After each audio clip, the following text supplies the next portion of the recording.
नमस्कार, जय हिंद, राधे राधे। मैं अरविंद यादव आप सभी विद्यार्थियों को आज के सेशन में हार्दिक वेलकम करता हूं। और ये क्लास जो है ऑनलाइन के साथ साथ ऑफलाइन दोनों मोड में रहेगी, क्योंकि बहुत सारे बच्चे क्लास में बैठे हुए हैं।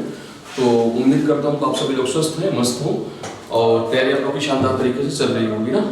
ठीक है, तो आपका जो टॉपिक्स है वो टॉपिक्स आपका क्या है, वो एडजेक्टिव का टॉपिक्स है। फटाफट आप लोग कॉपी पेन लेकर के बैठ जाओ और क्लास डिस्कस करते हैं। ठीक है, आ जाओ। आखिर अगर मैं बात करूं एडजेक्टिव का, तो एडजेक्टिव होते क्या है पहले तो ये समझो आप सारे बच्चे। अगर बात करें पार्ट्स ऑफ स्पीच की बात करें, तो पार्ट्स ऑफ स्पीच के बारे में आप सबको पता है। पार्ट्स ऑफ स्पीच कितने होते हैं पूरे इंग्लिश में? 8 होते हैं। ध्यान से समझना, कितने होते हैं? 8 होते हैं। कौन कौन से होगा? नाउन, प्रोनाउन, आप सबको पता है, ये एडजेक्टिव, एडवर्ब, ठीक है, वर्ब, प्रीपोजिशन, कंजंक्शन और इंटरजेक्शन। ये 8 पार्ट्स ऑफ स्पीच होते हैं। ध्यान से समझना, क्योंकि ऐसा ना लगे हाँ कि तुम्हें ये लगे कि सिर्फ ऑनलाइन वाले बच्चों के लिए फोकस किया जाता नहीं। ठीक है, ऐसी बात नहीं है। ठीक है, ध्यान से आ जाओ। अगर इनके फंक्शन की बात करें, पर्टिकुलर फंक्शन के बारे में बात करूं, तो आप सबको पता है नाउन जो एक्ट करता है as a subject as an object, यानी सब्जेक्ट और ऑब्जेक्ट बनने की एबिलिटी किसको मिली है? नाउन को मिली है। प्रोनाउन का फंक्शन क्या होता है बेटा? तो आप सबको पता है प्रोनाउन जो है ना, ये नाउन की रेपिटेशन प्रोवाइड करने के लिए यूज किया जाता है। इसका मतलब सेंटेंस में सब्जेक्ट या ऑब्जेक्ट भी कौन बनेगा? प्रोनाउन बनेगा, क्योंकि नाउन की रेपिटेशन प्रोवाइड कर रहा होता है। अभी बात करना है एडजेक्टिव के बारे में। तो एडजेक्टिव क्या काम करेगा? अगर एडजेक्टिव की बात करें तो एडजेक्टिव कौन सा पार्ट्स ऑफ स्पीच होता है? तो आप कहोगे सर ये वो पार्ट्स ऑफ स्पीच होता है ना जो क्वालिफाई करने का काम करता है। किसको क्वालिफाई करेगा? या तो किसी नाउन को क्वालिफाई करेगा या तो किसी प्रोनाउन को क्वालिफाई करने का काम कर रहा होता है। तो एडजेक्टिव का काम होता है विशेषता बताना नाउन या प्रोनाउन की। एडवर्ब की बात करें, ये क्वालिफाई करेगा किसको? वर्ब को, एडजेक्टिव को, या फिर फर्दर अनदर एडवर्ब को क्वालिफाई करता है। अच्छा, वर्ब की बात करें, ये एक्शन को रिप्रेजेंट करता है। आप सबको पता है कि ये एक्शन को रिप्रेजेंट करता है और दो तरीके के एक्शन को शो करेगा। अगर जब सब्जेक्ट के बीइंग को बताया जाएगा या सब्जेक्ट के डूइंग को बताया जाएगा। बीइंग को बताया जाएगा तो ये लिंकिंग वर्ब होगा। याद करो, डूइंग को बताया जाएगा तो ये कौन सा होगा? एक्शन वर्ब होगा। ये मेनली किसको फोकस करता है? कॉन्टेक्ट करता है एक्शन को, किसी न किसी एक्टिविटी को बताएगा। प्रीपोजिशन का काम क्या होता है? ये नाउन या प्रोनाउन के पहले आता है, बट इस नाउन या प्रोनाउन का रिलेशन सेंटेंस के अदर वर्ड से करता है। रिलेट करने का काम कौन करेगा? प्रीपोजिशन करेगा। और कनेक्ट करने का काम कौन करता है? कंजंक्शन। कंजंक्शन का क्या रोल होता है सेंटेंस के अंदर? वो कनेक्टिंग वर्ड होता है, जो कि दो वर्ड को कनेक्ट कर सकता है, दो फ्रेज को कनेक्ट कर सकता है, दो क्लॉजेस को कनेक्ट कर सकता है, और इंटरजेक्शन के थ्रू अपनी फीलिंग और इमोशन को बाहर ला सकते हैं। ठीक है, ये रहे 8 पार्ट्स ऑफ स्पीच, जिसमें से हमें डिस्कस करना है किसके? एडजेक्टिव के बारे में। ठीक है, चलो बढ़ते हैं। डेफिनेशन सबसे पहले देखेंगे। आप लोग डेफिनेशन नोट करो। डेफिनेशन क्या निकल आएगा? इट इज अ वर्ड, या एक ऐसा वर्ड है कौन? Adjective, which qualifies a noun और प्रोनाउन। फटाफट नोट करो। एक ऐसा शब्द जो नाउन या प्रोनाउन की विशेषता बताता है उसे हम एडजेक्टिव कहते हैं। ठीक है, आपके बेस में टॉपिक हो चुका है। It is a word which qualifies a noun और प्रोनाउन, या एक ऐसा शब्द होता है जो किसी नाउन या प्रोनाउन की विशेषता बताता है। यानी आप ऐसे कह सकते हो, नाउन या प्रोनाउन की विशेषता बताने वाले शब्दों को हम क्या कहते हैं? एडजेक्टिव कहते हैं। यानी नाउन या प्रोनाउन की विशेषता बताने वाले शब्दों को क्या बोलोगे? एडजेक्टिव बोलोगे। डेफिनेशन प्रूव करते हैं कुछ एग्जांपल के थ्रू, बहुत केयरफुली इन चीजों को देखना है। और जो भाई देखते हैं, देखो बेटा, अगर मैं फर्स्ट सेंटेंस की बात करूं, फर्स्ट सेंटेंस आपके सामने जो यहाँ पे गिवन किया गया है, कमल इज एन इंटेलिजेंट बॉय कर रहा है, और सेकंड सेंटेंस यही कर रहा है, कमल इज एन इंटेलिजेंट। दोनों सेंटेंस को हम दोनों साथ में लेकर के वो करेंगे, डिस्कस करेंगे। आ जाओ। इन सेंटेंस की बात करें तो पहले सेंटेंस में अगर आप देखोगे, कमल नाम कोड क्या है? नाउन है। सेकंड सेंटेंस में भी कमल नाम कोड नाउन है। अब ये कैसा नाउन है? तो आपने कहा जी सिंगुलर नाउन है, ये रोल प्ले कर रहा है सेंटेंस में सब्जेक्ट का, और यही कमल नाम का वर्ड जो है यहाँ पे सब्जेक्ट का रोल प्ले कर रहा है। इसका मतलब यहाँ पे आपको सब्जेक्ट दिख गया। इस नाम कोड हेल्पिंग वर्ब है, मेन वर्ब है, क्या है? मेन वर्ब है। तो मेन वर्ब है तो लिंकिंग वर्ब कहलाएगा। ठीक है, लिंकिंग वर्ब के बाद क्या आया करता है? सब्जेक्ट कॉम्प्लीमेंट आया करता है। सब्जेक्ट कॉम्प्लीमेंट बनने की एबिलिटी किसको मिली? नाउन या प्रोनाउन को मिला है। इसका मतलब यहाँ पे नाउन आया है और यही नाउन सब्जेक्ट कॉम्प्लीमेंट बन गया। बात समझ में आया? अच्छा, अब एक बात समझो यहाँ पे, अगर मैं आपसे पूछूं जो इंटेलिजेंट नाम का वर्ड ये एक्चुअल में है क्या? यानी ये वर्ड तो आपको पता है इंटेलिजेंट, यानी जिसको आप बोल सकते हो बुद्धिमान। और अगर बात करें इस पार्ट्स ऑफ स्पीच इसकी बोलो तो आप कहोगे जी एडजेक्टिव है। क्यों? क्योंकि इस नाउन को क्वालिफाई कर रहा है। क्या इंटेलिजेंट लगने से वो बॉय अलग हो गया? अगर आप नॉर्मल कर रहे हो, कमल इज अ बॉय, ठीक है, ये आपका सेंटेंस है, कमल एक लड़का है, ठीक है। लेकिन अगर इंटेलिजेंट वर्ड लगा दे रहे हो, क्या ये बॉय बाकी के बॉय से अलग हुआ? बिल्कुल अलग हुआ। इसका मतलब जो वर्ड किसी नाउन को क्वालिफाई कर दे, जो वर्ड किसी नाउन या प्रोनाउन की विशेषता बता देता है, उससे हम क्या बोलेंगे? एडजेक्टिव बोलते हैं। तो इंटेलिजेंट नाउन कोड यहाँ पे एडजेक्टिव है। पहली बात तो पहचान लिया, नहीं पहचान लिया? क्योंकि इंटेलिजेंट लगने से ये जो नाउन है ना वो बाकी के नाउन से स्पेसिफिक हो गया। इसका मतलब यहाँ पे क्या है? क्वालिफाई कर दिया। अब मेरी बात ध्यान से सुनो, मैं कुछ बताने जा रहा हूँ आपको कि बेटा देखो, जब जब किसी सेंटेंस में नाउन आए, अब इस नाउन के पहले अगर कोई एडजेक्टिव आता है, यानी आप इसको ऐसे कह सकते हो, नाउन के साथ अगर कोई एडजेक्टिव आता है ना, तो इस पूरे टर्म को आप एक नाम दोगे ग्रामेटिकली में, ठीक है? इस पूरे टर्म को आप बोलोगे एट्रीब्यूटिवली यूज ऑफ एडजेक्टिव।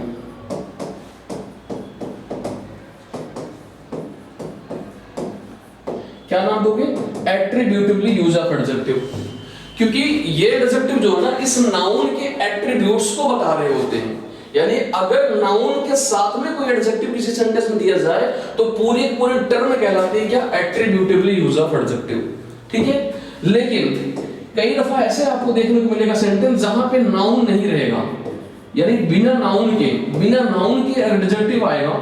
तो जब बिना नाउन का कोई एडजेक्टिव आएगा ना, तो ये पूरी टर्म कहलाएगी क्या? इसको भी आप एक नाम दोगे, यानी ये कहलाएगी क्या? Predicatively use of adjective. Predicatively use of adjective. अरे बोलो हाँ कि ना? तुम सारे बोल ही नहीं रहे हो। हाँ, ठीक है?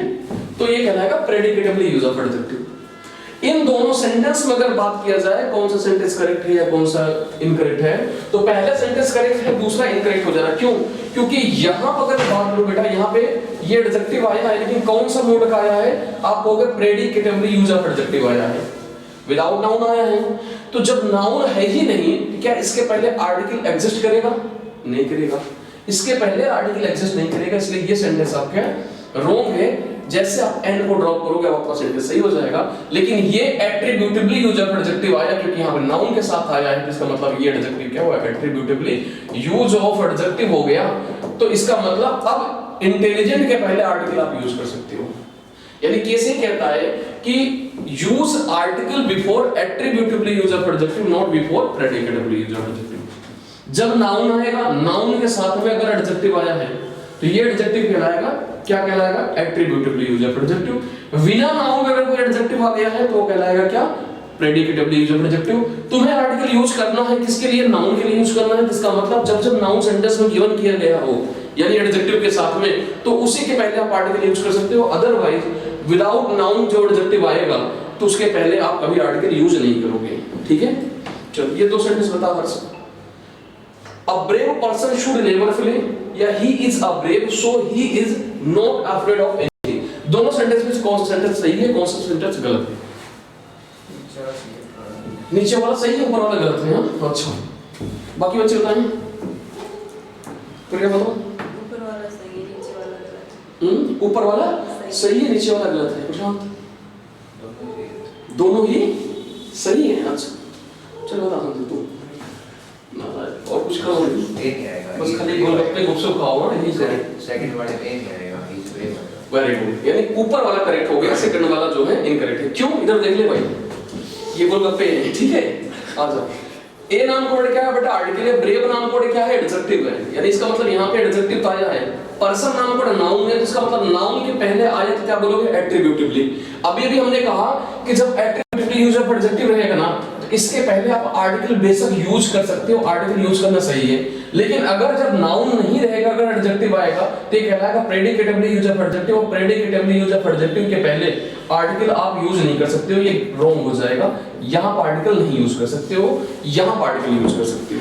तो यहां पे देखो नाउन आया, नाउन के पहले यहां पे क्या आया? एडजेक्टिव आया। अब इसके पहले आप आर्टिकल यूज कर सकते हो। शुड नाम कोड क्या बेटा? यहां पे मोडाल्स हो, आपका हेल्पिंग वर्ब हो गया। नेवर नाम कोड क्या हो गया? एडवर्ब ऑफ फ्रीक्वेंसी हो गया, ठीक है? फ्ली नाम कोड मेन वर्ब हो गया, ठीक है? ये सेंटेंस आपको ग्रामेटिकली करेक्ट है।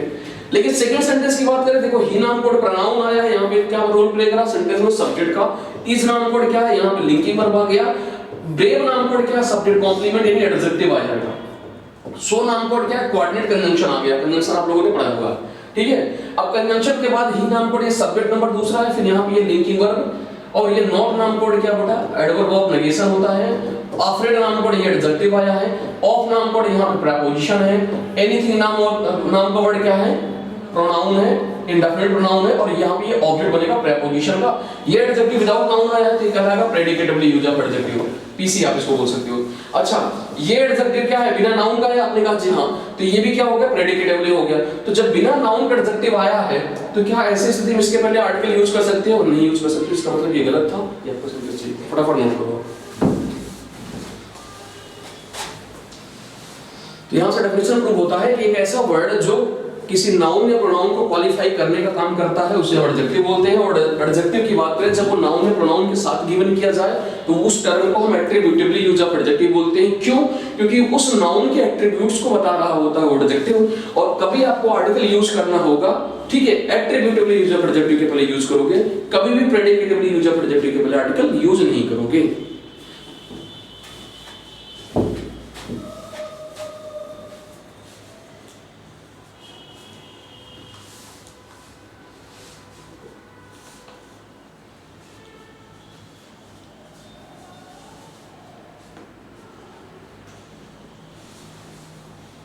आप पैनिक ना हो, आपका रिवीजन हो रहा है, ठीक है। बाकी लोग जो है क्लास अपनी कर रहे हैं।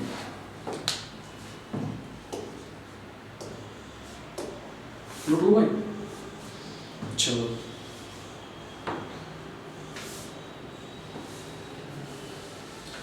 दोनों सेंटेंस नोट हो गया। अब आप आगे आप कॉन्सेप्ट नोट करो। कॉन्सेप्ट क्या निकल पाया, यही जो भी हमने डिस्कस किया था,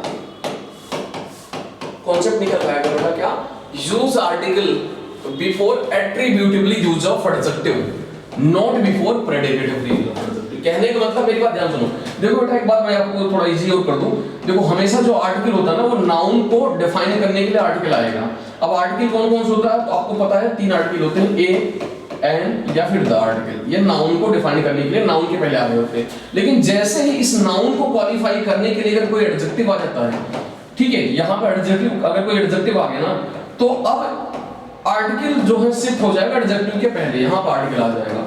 साउंड किससे लेगा, इस वर्ड से लेगा। ए यूज करोगे या एन यूज करोगे तो ये देखोगे वोवेल साउंड है या कॉन्सोनेंट साउंड है।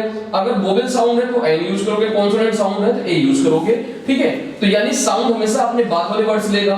लेकिन अगर मान लेते हैं किसी सेंटेंस में अगर नाउन आ गया है, अब नाउन के पहले यानी इसको क्वालिफाई करने के लिए कोई एडजेक्टिव आ गया और इस एडजेक्टिव को भी क्वालिफाई करने के लिए कोई एडवर्ब आ गया ना, तो अब आर्टिकल शिफ्ट हो जाएगा भाई एडवर्ब के पहले, यानी आर्टिकल का पोजीशन यहां हो जाएगा। यानी अगर मैं बात करूं, अब साउंड इससे लेगा, इस वाले वर्ड से लेगा, अपने बाद वाले वर्ड से लेगा, ये टर्म होता है ना। तो आपने देखा जब अगर नाउन के साथ अगर आर्टिकल आएगा, यानी नाउन के साथ अगर एडजेक्टिव आएगा, तो इस एडजेक्टिव के टर्म को हम बोलेंगे क्या, एट्रिब्यूटिवली यूज ऑफ एडजेक्टिव। क्या बोलते हैं, एट्रिब्यूटिवली। विदाउट नाउन अगर कोई एडजेक्टिव आपको दिख जाए तो प्रेडिकेटिवली यूज ऑफ एडजेक्टिव कहलाएगा, ठीक है।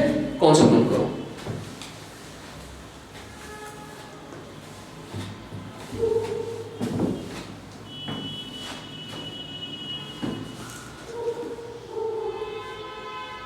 कॉन्सेप्ट क्या निकल गया था, use article before attributively use of adjective, not before predicatively use of adjective.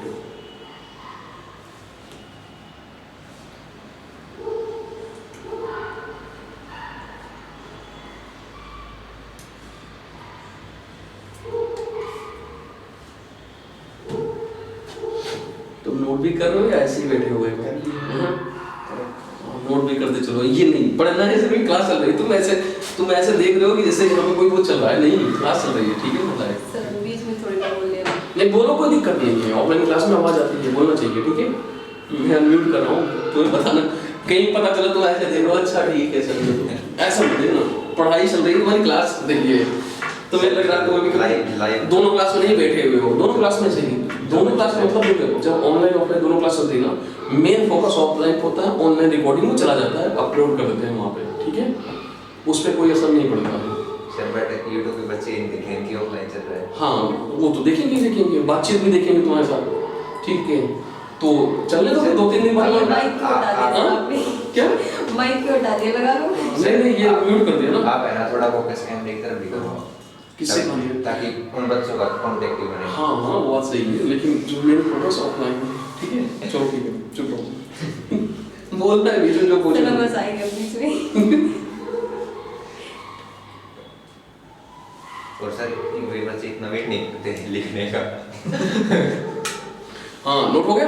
अच्छा ठीक है चलो आगे बढ़ते हैं भाई। जो भाई ऑनलाइन वाले बच्चे हैं वो स्क्रीनशॉट ले लेंगे अपना। आ जाओ भाई, दो सेंटेंस आपके सामने बैक टू बैक यहाँ पे गिवन किया गया है। दोनों सेंटेंस को रीड करो केयरफुली। सेंटेंस करेक्ट है या इनकरेक्ट है ये आप लॉजिक लगा के बताओ। पहला सेंटेंस अगर मैं बात करूं, फर्स्ट सेंटेंस आपके सामने गिवन किया गया he is a covered man, और सेकंड सेंटेंस कह रहा है ही इज अ माइजर मैन। ठीक है, दो सेंटेंस आपके सामने गिवन किया गया है। तो कभी-कभी एग्जामिनर आपको सोचता है कि हाँ बच्चे जो है नादान है, तो इस तरीके की भी सेंटेंस दे करके अपनी एक्टिविटी करता है। तो आओ इन सेंटेंस को कैसे डील करोगे मैं बता रहा हूं। अगर टेक्निकली बात करूं ना, इनके पार्ट्स ऑफ स्पीच को आइडेंटिफाई करो। ये क्या है? प्रोनाउन है। प्रोनाउन रोल क्या प्ले कर रहा सेंटेंस में? सब्जेक्ट का वर्ब। ये इज नाउन कोड क्या है? हेल्पिंग वर्ब है, मेन वर्ब आपने कहा मेन वर्ब है। मेन वर्ब है तो क्या कहलाएगा? Linking verb. बोलो जी, लिंकिंग वर्ब। तो आपको पता है लिंकिंग वर्ब के बाद इधर देखो बेटा, जब कभी किसी सेंटेंस में सब्जेक्ट आ जाए, सब्जेक्ट के बाद अगर एक्शन वर्ब आता है यानी जो डूइंग को बताती है वर्ब, उसके बाद फिर क्या आया करता है? जस्ट ऑब्जेक्ट आया करता है। अच्छा, एक्शन वर्ब के पहले जो है सब्जेक्ट बनने की एबिलिटी किसको मिली? नाउन या प्रोनाउन को मिला है। अच्छा, एक्शन वर्ब के बाद ऑब्जेक्ट बनने की एबिलिटी किसको मिली? नाउन या प्रोनाउन को ही एबिलिटी मिली है। ठीक है, अब मेरी बात ध्यान से सुनो। अगर किसी सेंटेंस में सब्जेक्ट आ गया, सब्जेक्ट के बाद अगर लिंकिंग वर्ब आया यानी जो स्टेट ऑफ बीइंग को शो करे, रिप्रेजेंट करे, तो उसके बाद क्या आएगा? सब्जेक्ट कॉम्प्लीमेंट आया करता है। अब सब्जेक्ट कॉम्प्लीमेंट कौन बन सकता है? या तो कोई नाउन या कोई प्रोनाउन या कोई एडजेक्टिव। यानी सब्जेक्ट कॉम्प्लीमेंट बनने की एबिलिटी किसको मिली? नाउन, प्रोनाउन, एडजेक्टिव तीनों को मिली है। और इसके पहले सब्जेक्ट बनने की एबिलिटी किसको मिली? सिर्फ और सिर्फ नाउन या प्रोनाउन। अब मैं बात करूं इस दो सेंटेंस में, he is a covered man, he is a माइजर man कह रहा, क्या यहाँ पे कोई एक्टिविटी हो रही है या स्टेट ऑफ बीइंग को रिप्रेजेंट किया जा रहा है? तो आपका जवाब आ रहा है कि स्टेट ऑफ बीइंग को यहाँ पे बताया जा रहा है। तो बेटा लिंकिंग वर्ब के बाद क्या आएगा? Subject complement. सब्जेक्ट कॉम्प्लीमेंट कौन बनेगा? Noun, pronoun, adjective. तुम्हें लग रहा होगा हाँ ये जो है नाउन है और यही सब्जेक्ट कॉम्प्लीमेंट बन गया। ये कवर्ड नाउन कोड क्या है? इसका पार्ट्स ऑफ स्पीच अगर पूछा जाए बच्चे कंफ्यूज हो जाते हैं। इसको नाउन इसको एडजेक्टिव कंसीडर कर लेते हैं। नहीं, कवर्ड और माइजर की बात में बेटा ना ये दोनों नाउन ही है। ये दोनों नाउन है, ये भी नाउन है, ये भी नाउन है। ठीक है, अब मेरी बात ध्यान से सुनो। कह रहा he is a covered man, he is a माइजर man. ठीक है, तो अब आप बताओ क्या दो नाउन बैक टू बैक कभी किसी सेंटेंस में यूज किए जा सकते हैं? नहीं यूज किए जा सकते। नहीं, two noun can not be used together in sentence back to back. तो इसका मतलब ये दो नाउन नहीं यूज किए जा सकते हैं बैक टू बैक। या तो यहां इनके बीच में कोई प्रीपोजिशन आ जाए रिलेशन बताने के लिए, या फिर कोई कनेक्टिव वर्ड आ जाए, कंजंक्शन आ जाए, तभी आप यूज कर सकते हो, अदरवाइज पॉसिबिलिटी नहीं है। ठीक है, इसका मतलब एक को तो आप हटाना पड़ेगा, एक को हटाना पड़ेगा। किस कवर्ड को हटा दोगे तो मीनिंग चेंज हो जाएगा। अब हो जाएगा ही इज अ मैन, वह एक आदमी है, लेकिन आपको बताना है वह एक कवर्ड मैन है। आपको बताना वह एक कवर्ड है, क्या यार है, वह एक कंजूस है, अब बोलना है ना ऐसे। तो इसका मतलब ना अब इस वाले नाउन को आप ड्रॉप कर दोगे, तो he is a covered, he is a माइजर आपका करेक्ट हो गया सेंटेंस। लेकिन अगर इस सेंटेंस की बात करें यहाँ पे, अभी भी अगर मैं ब्रेक करूं सेंटेंस को, तो ब्रेक करने पे आपको क्या दिखेगा? यहाँ पे ये सब्जेक्ट दिखेगा और ये सब्जेक्ट दिख गया बेटा, ये लिंकिंग वर्ब आ गया और ये भी लिंकिंग वर्ब आ गया। ठीक है, अब आप सबको पता है लिंकिंग वर्ब के बाद सब्जेक्ट कॉम्प्लीमेंट आता है जो कि नाउन, प्रोनाउन, एडजेक्टिव बनता है। तो सब्जेक्ट कॉम्प्लीमेंट यहाँ पे बन गया, ये नाउन बन गया, अभी ये नाउन हो गया। लेकिन कवर्डली आ गया अभी बार, अब माइजरली आ गया। ये क्या बोला है?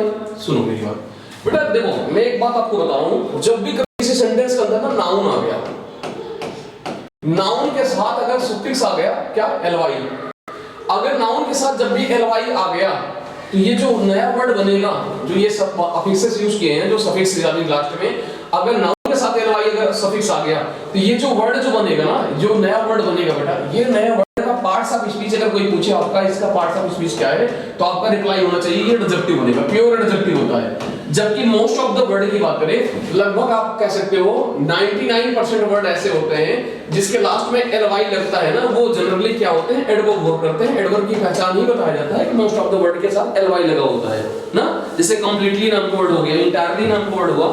ठीक है, ये सारे वर्ड क्या होते हैं? एडवर्ब होते हैं ना।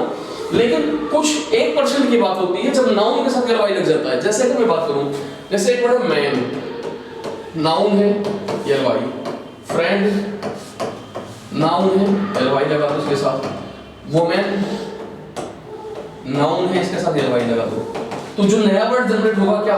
मैनली। ठीक है, ये वर्ड बन गया वुमेनली। ये बन गया, सॉरी हाँ ये फ्रेंडली,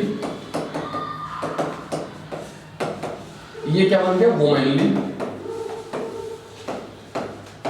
इसी तरीके से एग्जांपल की बात करूं तो आप लोग का जो था इसके पहले हमने डिस्कस किया था, दो वर्ड और थे, ठीक है। कौन सा वर्ड था वो? एक वर्ड था कवाड़,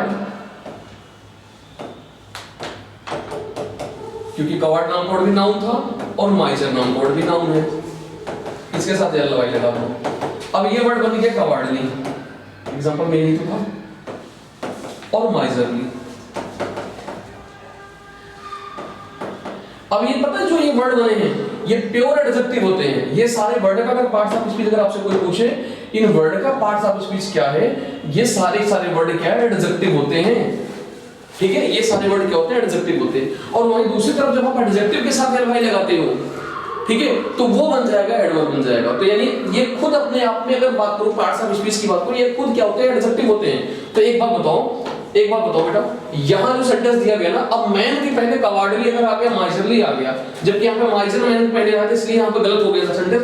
ये सेंटेंस आपका करेक्ट है। अब ये एडजेक्टिव है, ये क्या है? एडजेक्टिव है। अब ये एडजेक्टिव नाउन के साथ आया है, नाउन के साथ आया, तो ये क्या कहलाएगा? Attributively use of adjective. इसके पहले आर्टिकल आया है, कोई बात नहीं है, एट्रीब्यूटिवली यूज ऑफ एडजेक्टिव है, आर्टिकल आया, सेंटेंस दोनों हमारा सही है, ठीक है। दोनों सेंटेंस हमारा सही है, नोट करो। यानी कहने का मतलब माइजरली और कवार्डली looks like adverb but these words are pure adjective.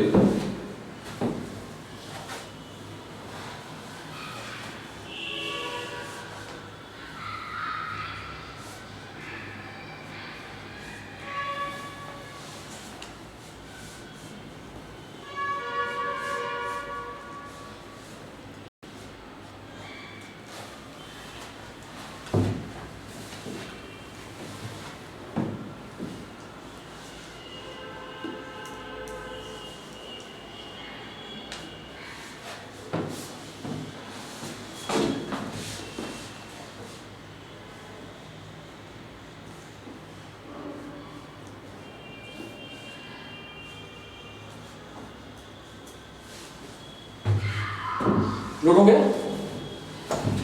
Note हो गया ये था?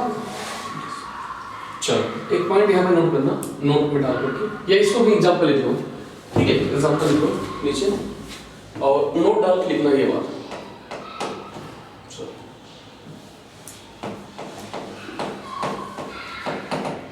नोट लिखना,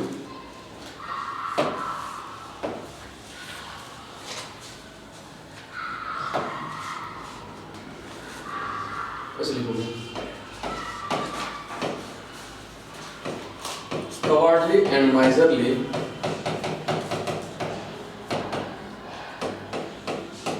looks like an adverb but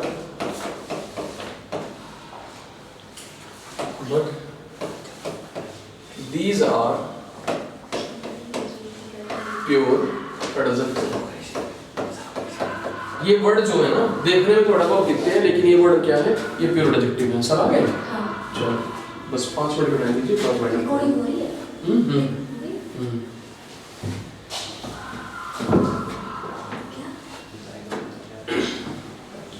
ठीक ना? Cowardly and miserly looks like an adverb but these are pure adjective। ये वर्ड देखने में तो एडवर्ब दिखते हैं लेकिन प्योर एडजेक्टिव होते हैं।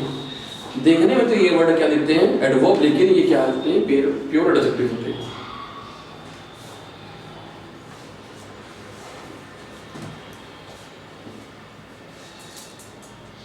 भाई हर्ष कहीं भागना नहीं है, हैं?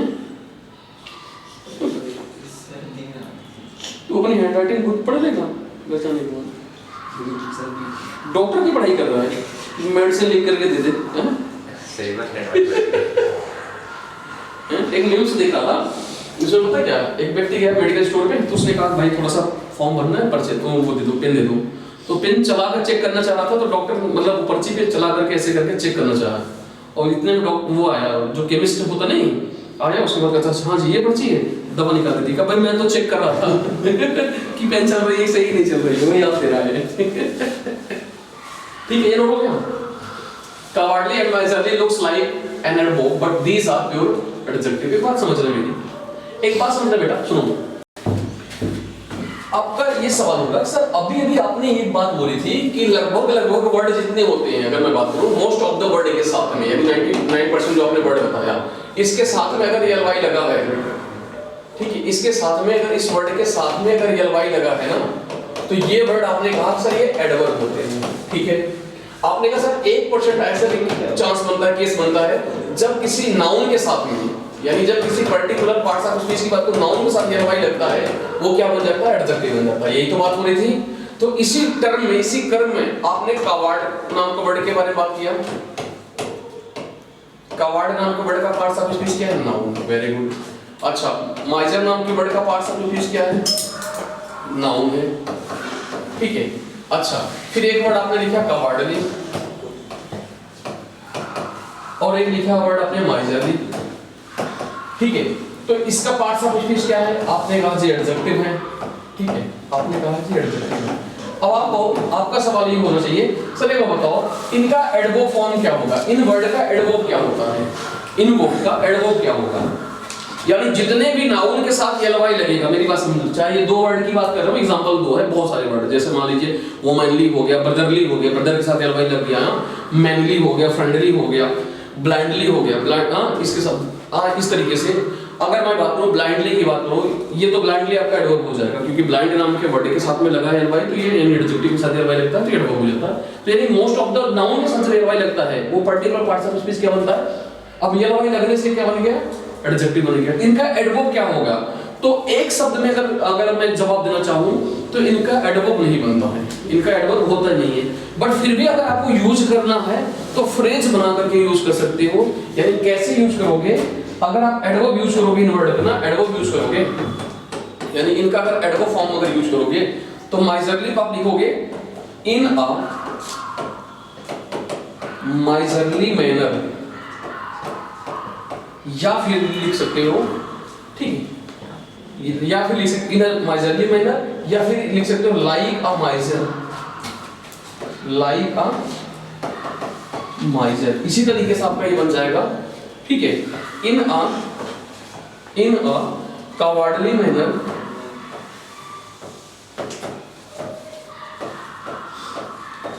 ठीक है, या फिर लाइक अ कावार्ड, ठीक है।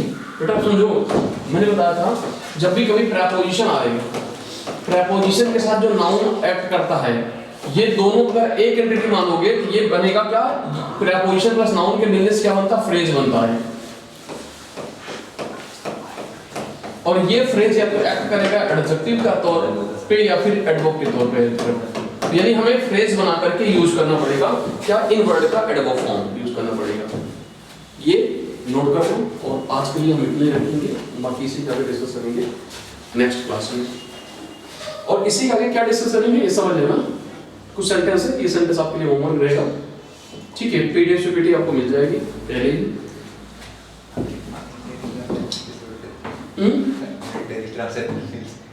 ना टेलीग्राम पे, तो टेलीग्राम पे तो अपलोड अभी हो रहा है नहीं हो रहा है मुझे नहीं पता, तो बट मैं बोल दूंगा टेलीग्राम पे भी अपलोड कर देंगे।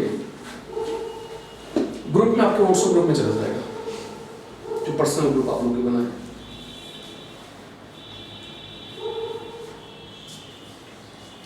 ठीक हो या ठीक से या ठीक तय, तय क्या हो गया, तय नहीं होता ना, ठीक से, ठीक है।